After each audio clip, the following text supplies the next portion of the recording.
Welcome to Spectrum News at 10. I am Emedion James coming to you live from Uyo. Let's take a look at today's headlines.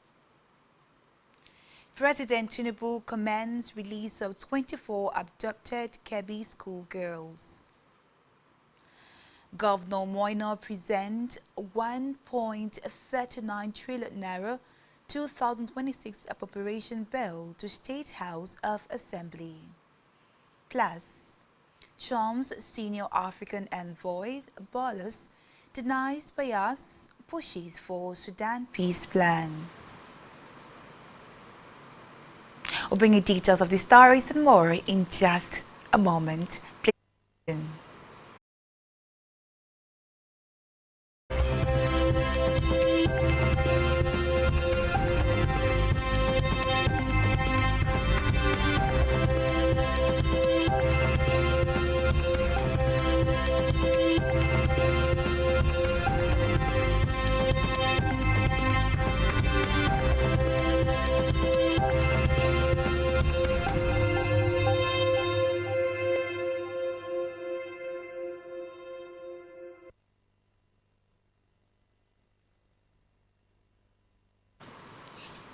Many thanks for staying tuned. First in the news this morning is that President Bola Tinubu has commended the release of the 24 schoolgirls abducted in Manga, Kebbi State last week. In a statement by the spokesperson to the president, Bayo Onanuga, Tinubu applauded security agents for their effort in securing freedom for all the victims taken away by the terrorists. He further tasked the security agencies to intensify effort to rescue the remaining students still being held captive. Meanwhile, President Bola Tinubu has ordered a total security barrier over the forest in Kwara State following recent kidnappings and terrorist activities. The president also directed the Air Force to expand its air surveillance across the innermost parts of the forest in Kwara State.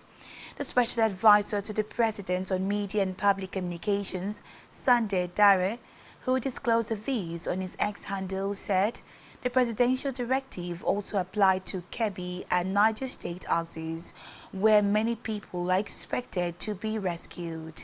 According to him, the 24-hour air surveillance is to be maintained to complement the boats on the ground.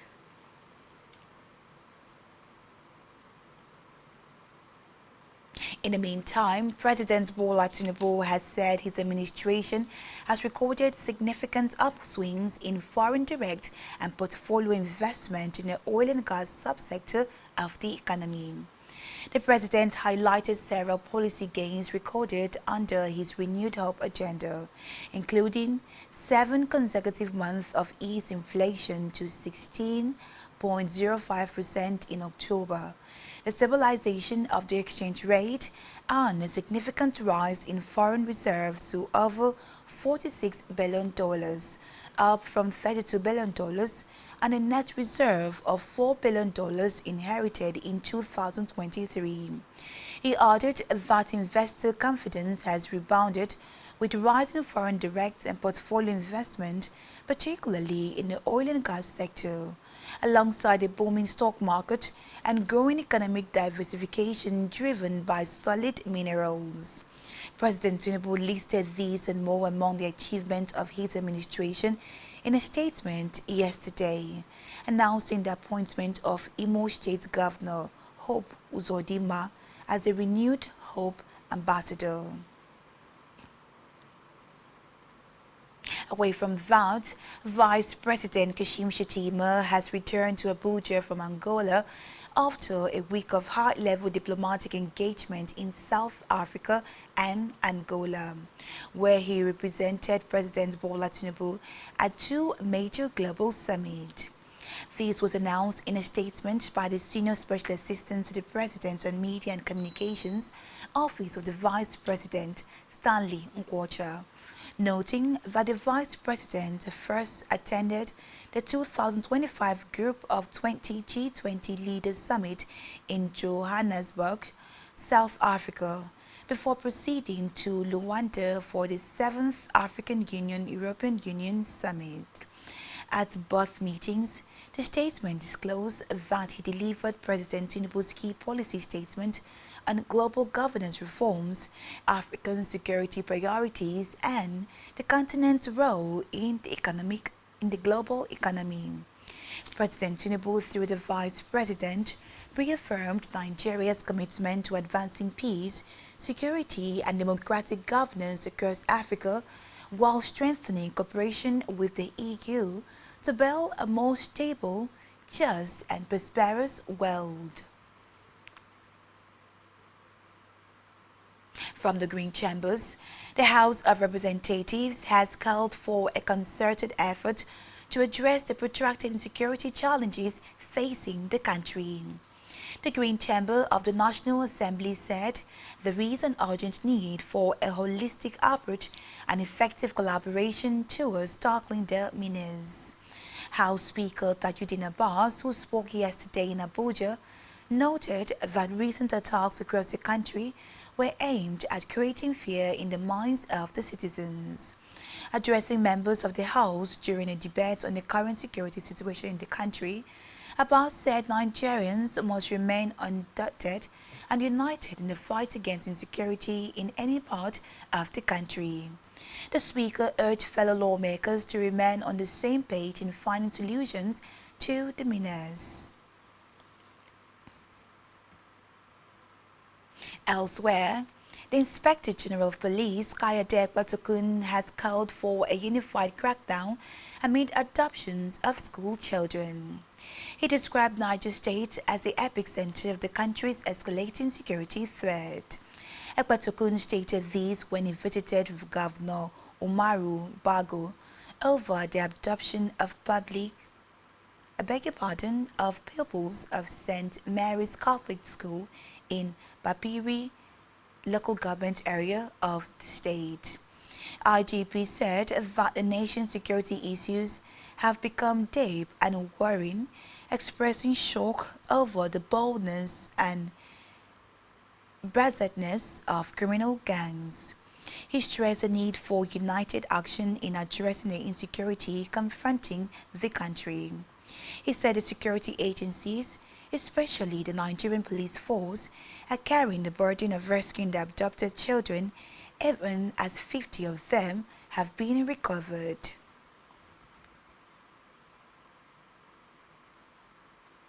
In a separate development, the Federal Capital Territory Administration (FCTA) has denied claims that public schools in the FCT were ordered to shut down by November 28th, insisting that no such instruction was issued.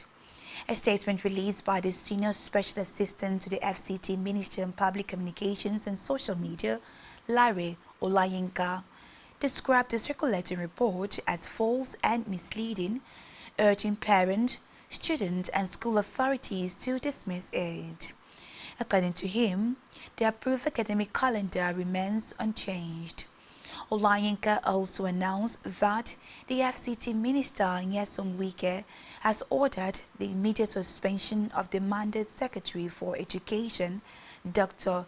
Danlami Hayo, adding that the acting head of service, Nancy Nathan, has been directed to discipline the Directorate of School Services, Aishatu Al-Hassan, in line with the civil service rules. The administration also assured residents of continued security measures, stating that the minister has directed the resumption of Operation Sweep and other security initiatives across the federal capital.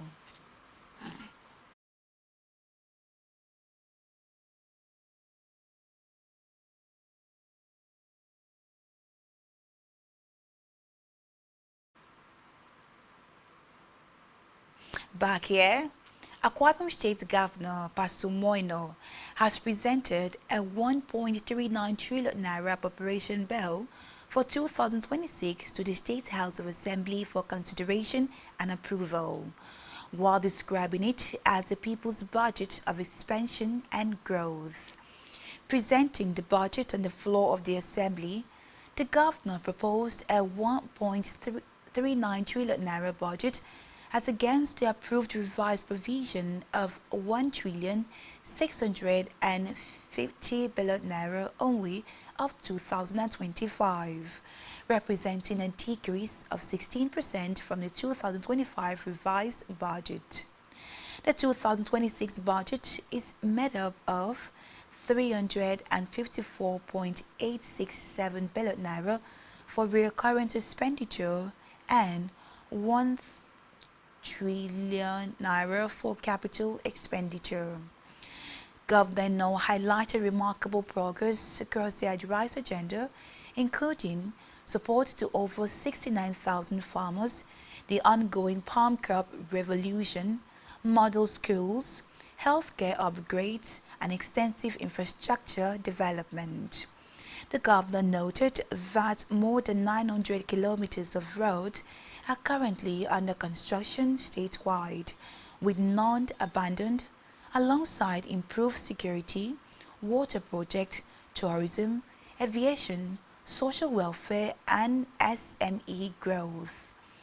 Governor No reported major gains in healthcare, including the re-engagement of 1,300 retired workers, recruitment of 2,000 new staff, hospital and primary healthcare upgrades, and progress on the new International Hospital and Diagnostic Center. On education, he reaffirmed that it remains the state's strongest weapon against poverty. Government House correspondent Jen Wa reports that in his response, the Speaker of the House, Udeme Otong, commended the governor for the impact of the Arise agenda, noting that it has brought succor and renewed hope to the people of Akwa Ibom State. He assured that the House will thoroughly scrutinize the budget to ensure efficient resource allocation and prioritization of projects that uplift the people.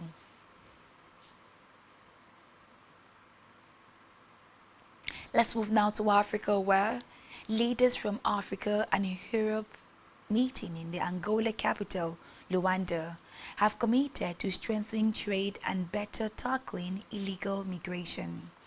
Marking 25 years of AU-EU relations, the 2 days of talks, which ended yesterday, saw the European Union pledge to support African nations develop, industrialize, and diversify their export. They welcomed the progress made in implementing a global Gateway African-Europe investment package, which mobilizes public and private funds for infrastructure, energy, and digital connectivity. The 150 billion euros program is intended to strengthen growth and accelerate climate and digital transitions. The summit aimed to deepen both economic and security ties between the two continents, with the delegates emphasizing the need to achieve peace through multilateralism. On the foreign scene, President Donald Trump's senior African envoy, Masad Boulos, has rejected criticism that the U.S. latest proposal to end the Sudan civil war is biased. Recall that the U.S., Saudi Arabia, Egypt, and the United Arab Emirates have been attempting to mediate between Sudan's army and the paramilitary Rapid Support Forces, RSF, which have been fighting for more than 2 years. Meanwhile, Sudan's Army Chief Abdel Fattah al-Burhan has said that the latest ceasefire proposal is unacceptable and future ones will also be one-sided as long as the UAE is involved in the negotiation. So on the foreign scene, Ukraine has said a common understanding has been reached with the US on a peace deal aimed at ending the war with Russia. The proposal is based on a 28-point plan presented to Kiev by the US last week, which American and Ukrainian officials worked on during talks in Geneva. In a post on social media, US President Donald Trump said the original plan had been fine-tuned with additional input from both sides. He said he had directed his special envoy Steve Witkoff to meet Russian President Vladimir Putin in Moscow next week, while the U.S. Secretary of Army Dan Driscoll is expected to meet Ukrainian leaders this week. Still to come in the news. Chelsea defeats Barcelona 3-0 in Champions League clash. Stay tuned for details of this in just a moment.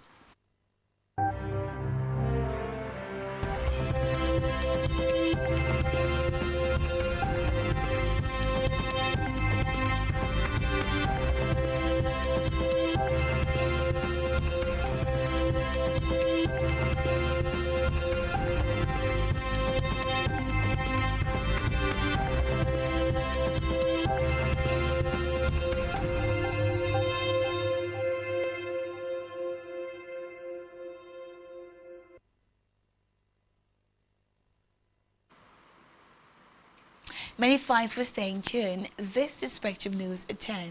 Let's go over now to the concluding part of today's stories. On our business news, Nigeria has restated its commitment to upholding and advancing global aviation safety regulations as the country's delegation, led by the Minister of Aviation and Aerospace Development, Festus Keyamo, joined global leaders at the 42nd Assembly of the International Civil Aviation Organization in Montreal, Canada. This is contained in a statement by the Special Advisor on Media and Communications to the Minister of Aviation and Aerospace Development, Tunde Moshood. Recounting Nigeria's active role since joining the ICAO Council in 1962, Keyamo highlighted the nation's contributions to international aviation safety and its ratification of major air law instruments, including the Montreal Protocol and amendment to Article 50 and 56 of the Chicago Convention. He emphasized Nigeria's strengthened bilateral and multilateral ties, including recent air services agreements with Canada, and reaffirmed the nation's advocacy for the Yamoussoukro decision and a single African air transport market.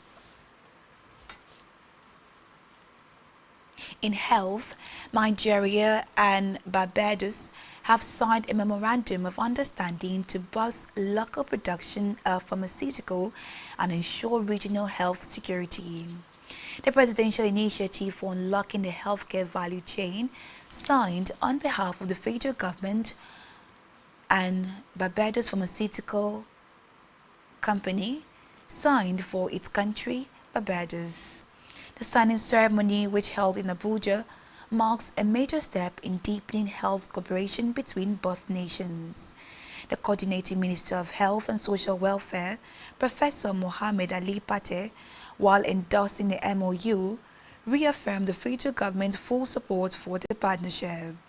He noted that it aligns with President Tinubu's drive to industrialize the health sector, reduce dependency on imports, and strengthen national and regional health security.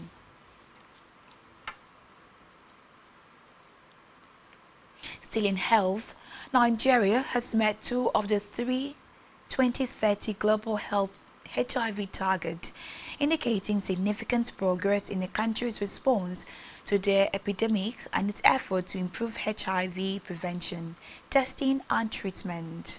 Now, this was disclosed by the Director General of the National Agency for the Control of AIDS, NACA, Dr. Temitokpe Ilori, during a press conference in Abuja. The DG noted that the agency's collaboration with civil society and community-led organizations has further strengthened community systems, expanding access to HIV testing, prevention and treatment services, especially among key populations, adolescents and young people.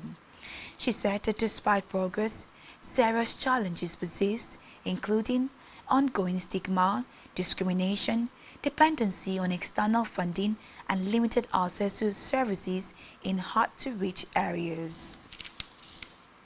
Let's move now to sports, where Chelsea recorded a 3-0 victory over Barcelona in their Champions League league stage encounter yesterday. The Blues took the lead in a 27-minute after Jules Koundé turned the ball into his own net under pressure from the Chelsea attack. Barcelona's situation worsened just before halftime when Ronaldo Araujo received a second yellow card and was sent off, leaving the visitors with 10 men. Meanwhile, Chelsea doubled the advantage early in the second half through Gustavo, who finished after a defensive error by Frankie de Jong. The London side sealed the result in the 73rd minute when Liam Delap converted from close range with VAR confirming the goal. Still in sport, Portugal captain Cristiano Ronaldo has escaped a FIFA ban ahead of the 2026 World Cup. The 40-year-old will be available to play in the opening game at next year's tournament. Ronaldo was left fearing a suspension following his red card in a qualifying fixture against the Republic of Ireland. The Al Nassr forward was sent off for elbowing Dara O'Shea and missed the game against Almania on November 16. On entertainment news, Afrobeat singer Arya Starr has confirmed her relocation to New York City to boost her global career. She revealed that the news during a recent video interview, stating that the city's resemblance to Lagos made the transition seamless. According to her, New York reminds her of Lagos with its similar energy, speed and cultural rhythm, admitting to find comfort in the city's African diaspora community.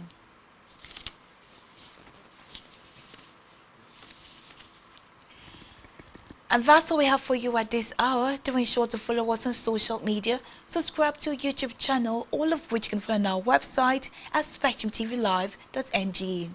I am Emedion James and you've been watching Spectrum News at 10. Do enjoy the rest of your day and thank you for watching.